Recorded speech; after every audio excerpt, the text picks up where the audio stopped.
بالنسبة للستاير الويفي في الارتفاعات العالية دي ارتفاع 3 متر و7 سم. دي ارتفاع 3 متر و7 سم يا جماعة. تعالى كده انزل هنا 3 متر و7 سم. تمام كده يا جماعة. انا جاي لك بالفكرة النهاردة اخليك اي قماش حتى لو القماش ارتفاعه 280 هتعمله على ارتفاع 3 متر و10 3 متر و20 3 متر ونص. خليك معايا في الفيديو ده. انا طبعا في الاول احنا المفروض البرسل ده يا جماعة اللي احنا بنركب فيه الشريط. تمام. انا دلوقتي هقلب العرض طول وهركب الشريط من هنا وهخلي البرسل هو اللي واقف كده. تمام كده يا جماعة. اتكلمنا قبل كده في الموضوع ده وجاي لك تاني بفكرة جميلة جدا. طيب انا بالنسبة لو انا عندي عرض الحيطة كبير طبعا انت دلوقتي هتقص شرايح زي ده يا جماعه اهي. انا قص شرايح اهي كل شريحه لوحدها. البرسل ده كده ارتفاع 3 متر وعلى 7 سم بس انا عاتي الزياده عشان الرفع من فوق ومن تحت. تمام. طيب انا العرض بتاعي 280. حلو الكلام. بقص شرايح بركب شريحه جنب يمين وجنب شمال ده لو حيطه كبيره. طيب في دليل اللي الناس بتعمله. طيب انا دلوقتي عندي الحيطه عرض 4 متر او 3 متر ونص والشريحتين دول يا دوبك على قد الجنبين. انا عايز اقفلهم للاخر. هل ينفع؟ اقول لك ينفع. تعالى كده يا حبيب قلبي. ده قماش موصول في بعضه. البرسل لاحم في البرسل. طيب هل انت شايف اللحام باين هنا؟ الفكره في كده. حد كده ينزل هنا اللحام هل هو باين هنا في الستاير في القماش؟ ارفع كده. طيب تعالى لي بقى كده يا حبيب قلبي هنا. بص هنا اللحام هنا اهو. انا جاي لك في الفكره بقى في ايه بقى؟ ان انت هنعمل لحام وهنخلي اللحام في الكسره الداخليه. هل اللحام باين يا جماعه هنا؟ اهو الكسرات اهي الكسرات ببهدلها لك اهو بترجع تاني اهو. تمام كده اهو. اللحام فين؟ اللحام مش باين خالص. اللحام بيبقى في الكسره الداخليه. انا هوريك النهارده الطريقه ازاي وخليك معايا في الفيديو لان الفيديو مهم جدا ومحدش هيقدر يوصل لك المعلومه للاخر زينا. خليك معايا. اول حاجه بنبدا فيها يا جماعه القياس. ان احنا بنقيس ارتفاع الستاره. تمام. احنا قلنا البرسل اهو في ايدي اهو. البرسل ده هيبقى الارتفاع. تمام. انا عندي الارتفاع 3 متر و7 سم بالظبط. انا بقص على كام؟ انا بقص 3 متر و15 سم. ليه يا حاج محمد؟ خليك معايا. بص كده ادي واحد وطبعا ما نشدش القماش. ادي واحد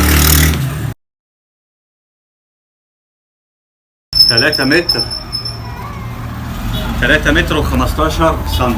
ابدا اعلم هنا. خلاص كده يا جماعه علمت اهو. اجيب البرسل اللي قباله الناحيه الثانيه. ماشي اهو.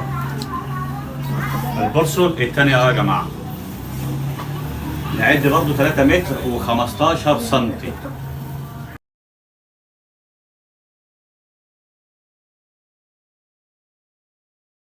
3 متر و15 سم. تمام كده يا جماعه. انا علمت دلوقتي من الجنبين. بعلم من الجنبين ليه؟ عشان اضمن ان انا ماشي مظبوط ماشي مسطره. طيب نعمل ايه دلوقتي؟ نلم القماش كده يا جماعه. انا ماسك من العلام بتاع البرسل اللي فوق وهنزل على العلام بتاع البرسل اللي تحت. تمام اهو.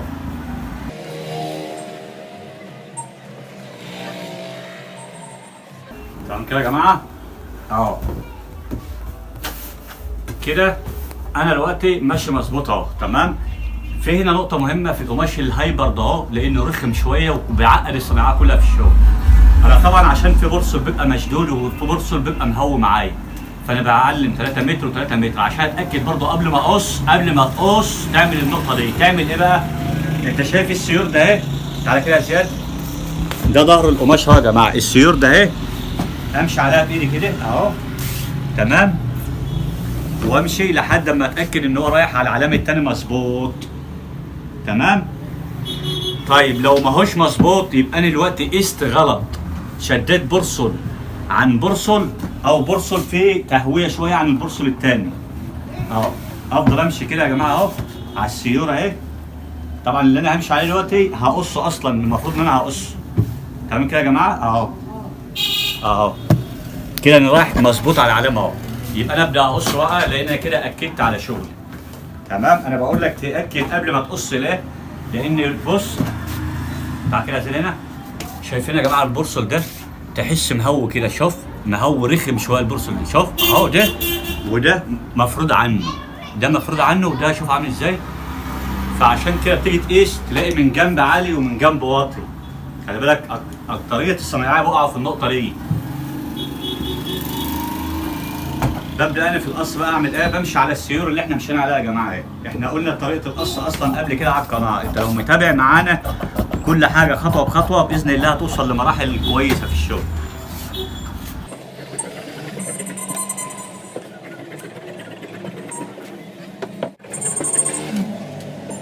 اهو يا جماعه شوف انا ماشي على السيور اهي. العلام فين يا حاج محمد؟ اهو العلام اهو كده انا ماشي مظبوط ومسطره باذن الله. تمام. في ناس بتيجي تقسم الجنبين تيجي تبص تلاقي انا ماشيه غلط برضه، لا من البورصل. تمام كده يا جماعه. طيب انا طبعا قصيت هنا شرايح، الشرايح اللي انا المفروض الحمها مع بعضها اللي هو البورصل هيتلحم في البورصل، البورصل المفروض يبقى واقف والشريط هيركب هنا. تمام. طبعا عشان ما اطولش عليكم قصينا الشرايح ونخش على المكنه ويلا بينا. بس قبل ما نخش على المكنه في ملحوظه بس بسيطه هنعملها مع بعض سوا عشان الشغل يطلع معاك مظبوط. تعمل ايه؟ البورصل اللي احنا بنقول عليه الرخم ده اللي هو اصلا بطول الستاره قصه عشان الشغل يبقى نضيف معاك، ان كان في رفي ان كان في لحام ان كان في اي حاجه تلاقي الشغل نضيف معاك. تمام كده يا جماعه. ده البورصل يا جماعه انا بقص. شوف لما بعد ما تقص هتلاقي القماش بقى انسيابي معاك وحلو ازاي. شايف القماش؟ تعالى كده زياد، تعالى كده قرب هنا. شوف الكرمشه اهي، وشوف القماش بقى عامل ازاي من هنا. ده في رافي في اي حاجه باذن الله هيبقى الشغل 100 100 معاك. خلي بالك المعلومات دي مش حد هيديها لك وخليك معاه للاخر.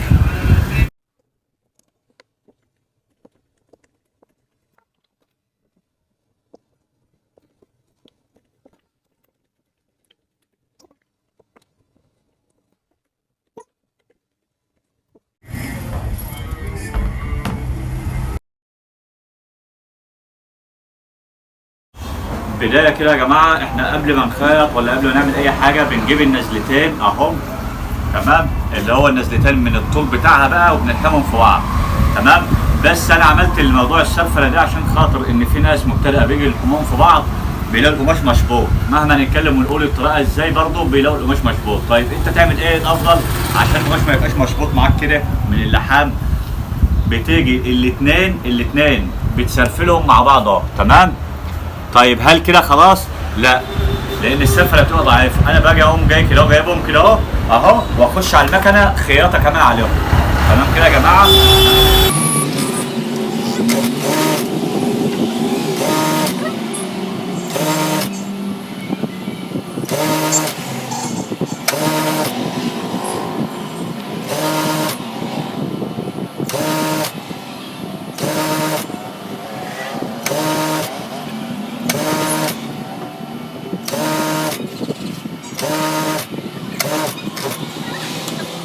طيب هنا يا جماعه النقطه الاولانيه انا بتني الثانيه اللي هي اللي من فوق اللي هنركب عليها الشريط. تمام. هعدلها ثانيه واحده بس عشان خاطر لما اجي اركب الشريط ما اقعدش اتحكم بقى في القماش والشريط، لان جاي لك دلوقتي طريق يعني جاي لك شغل هيبقى صعب شويه، اللي جاي ده هيبقى صعب شويه. تمام. فانا بدي ثانيه واحده اهي. تمام. وبقى وبديلها غرزه اهو يا جماعه.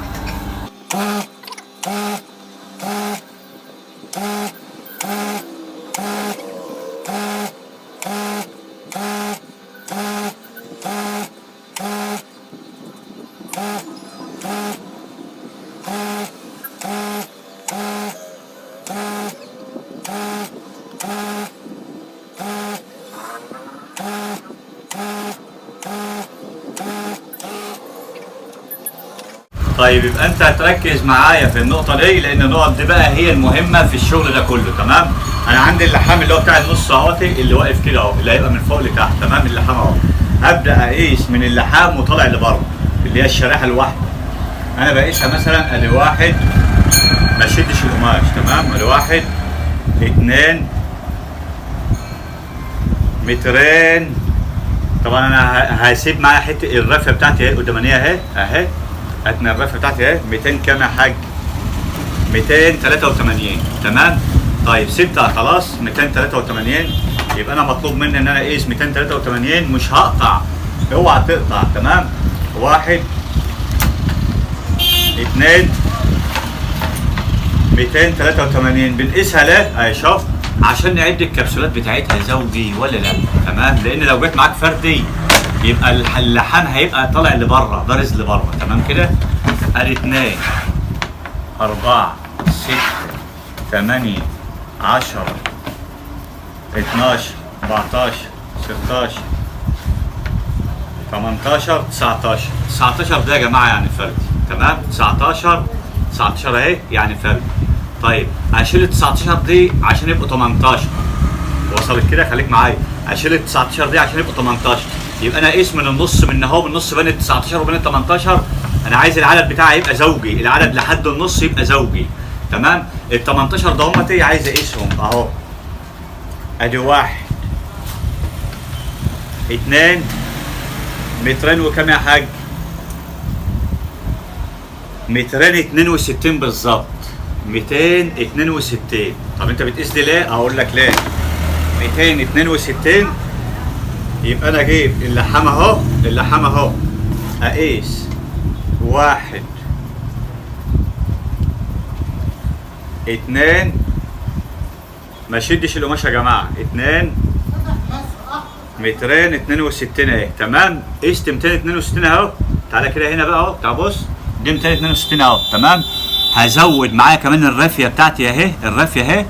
تمام كده، واقوم معلم بالمقص هنا. تمام كده يا جماعه، يبقى دي زياده هتشال معايا. ليه؟ عشان خاطر اخلي لحد اللحام العدد زوجي. تمام كده. طيب تعال نشوف على المكنه، نركب الشريط ونشوف الطريقه ازاي بالظبط، لان الطريقه دي يا جماعه مختلفه خالص عن الشريط الوفي كله. ده طريقه مختلفه خالص. تمام، بس المهم ان انت هتعمل اي ارتفاع يقابلك في 3.5 4 متر 5 متر، هتعمل الارتفاع اللي انت عايزه ولا يهمك. نبدا بقى نخش على المكنه يا جماعه هنا اهوتي. تمام، انا طبعا معلم من هنا اهو يا جماعه. تمام، وديتي قيمه الرفه اللي انا كنت سايبها، الرفه اللي هتترفع بتاعت الجنب. طيب انا اخش على المكنه اهو بالشريط وابدا اشتغل.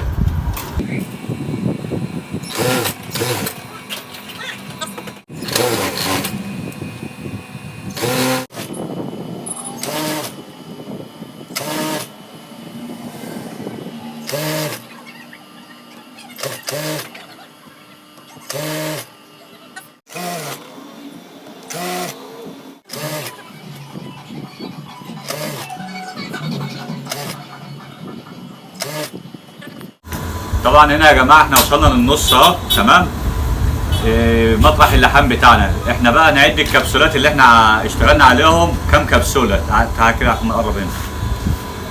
ادي 2 4 6 8 10 12 14 16 18 كبسوله. تمام يا جماعه، 18 كبسوله لحد اللحام هنا. يبقى العدد زوجي هنا اللحام، يبقى اللحام ده اهو هيبقى في الكسره الداخليه كده. تمام، سواء اللحام ده في نص المسافه بينهم، او في الجنب هنا شويه، او في الجنب هنا شويه، هو كده هيجي في الكسره الداخليه. تمام. طيب نكمل بقى الشريط للاخر وما تقصش الشريط الا ما هقول لك على النقطه اللي جايه دي. هنكمل بقى للاخر خياطه اهو يا جماعه.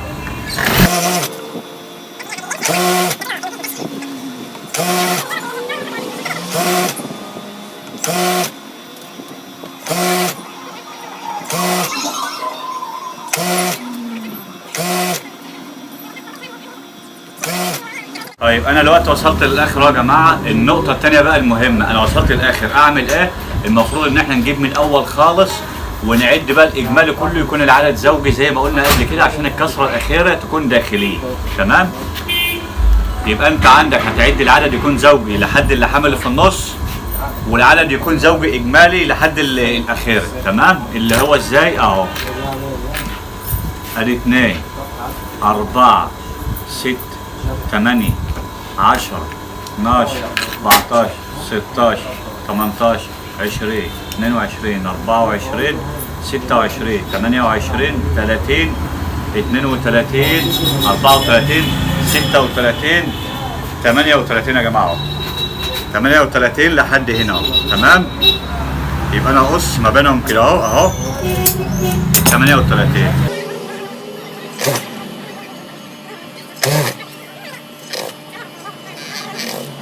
تمام يا جماعه، هي جايه مظبوطه معايا، للاخر اهي. مظبوطه على قد الرفية اصلا، يعني الاخيره هي مظبوطه معايا، بس اهم حاجه نعمل العدد يكون زوجي لحد اللحام، اللحام يبقى بعد الزوجي، تمام كده. وفي الاخيره خالص تجيب الاجمالي كله، الاجمالي بقى كله بتاع الستاره يكون عدد زوجي.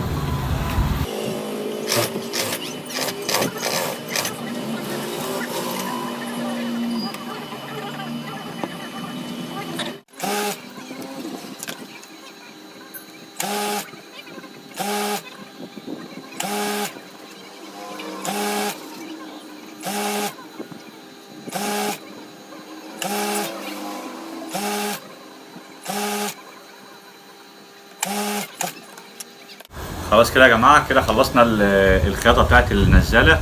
احنا قلنا بقى الوقت ايه، ان احنا العدد هيكون زوجي لحد اللحام هنا، يعني العدد الكبسوله ده ايه الاخيره ده ايه قبل اللحام اهو، دي زوجي 18 20 22، بعد كده اللحام يكون بعدين، تمام.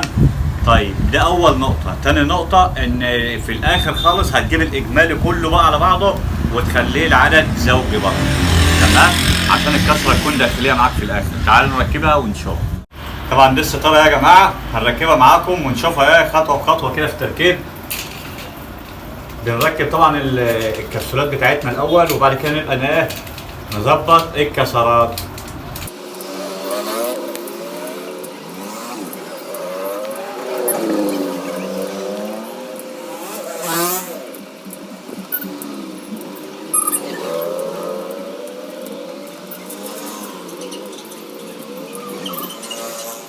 تمام كده يا جماعه، ركبنا الستاره نظبط الكسرات بتاعتنا. اول كسره هتبقى داخليه زي ما قلنا، الكسره اللي هي الايه الاولانيه دي بتبقى داخليه وبعدها تدخل في الجو، تمام. هنظبطها واحده خارجيه وواحده لجوه، واحده لبره واحده لجوه، واحده لبره واحده لجوه كده ايه لحد ما توصل للنهايه خالص، تمام. طيب هنا اللحام بتاعنا اهو بقى في الكسره الداخليه يا جماعه، تمام. واحده لبره واحده لجوه واحده لبره اهي، زي ما احنا ماشيين كده بقى ايه للاخر كده يا جماعه، ماشي اهو.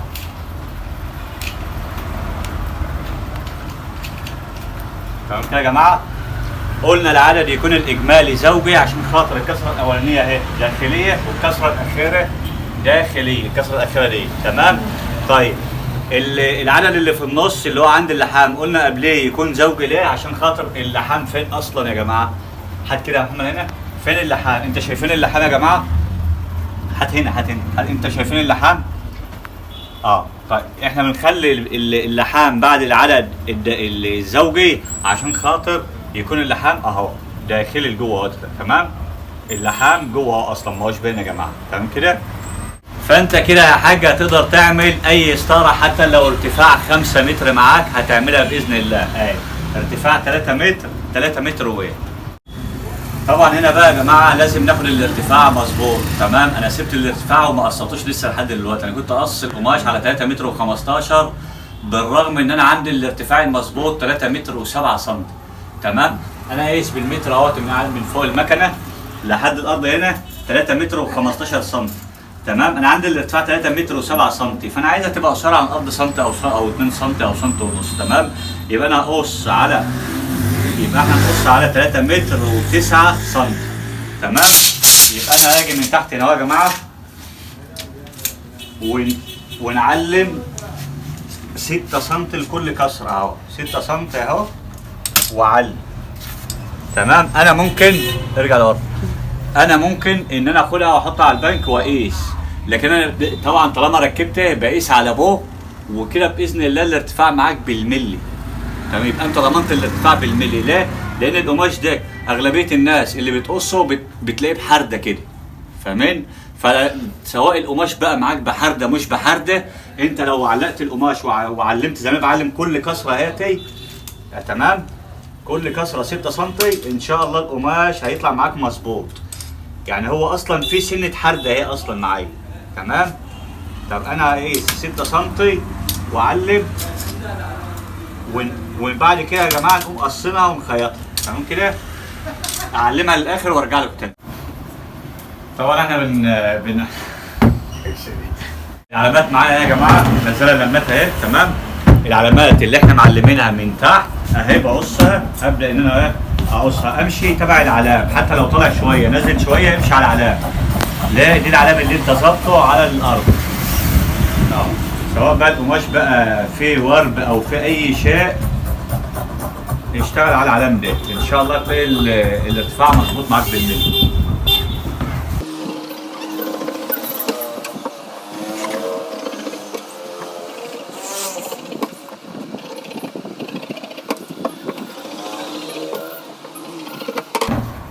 خلاص كده يا جماعه، هنخيط بقى الرفه اللي من تحت وكده تكون الستاره خلصت.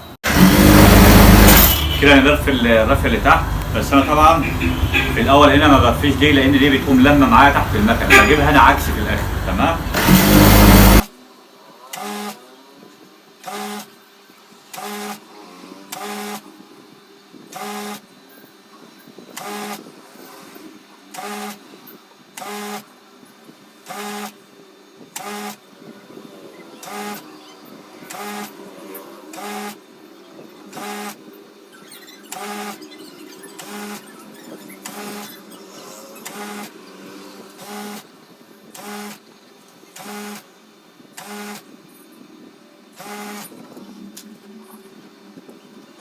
دي الحته اللي انا سبتها في الاول يا جماعه يا اخي.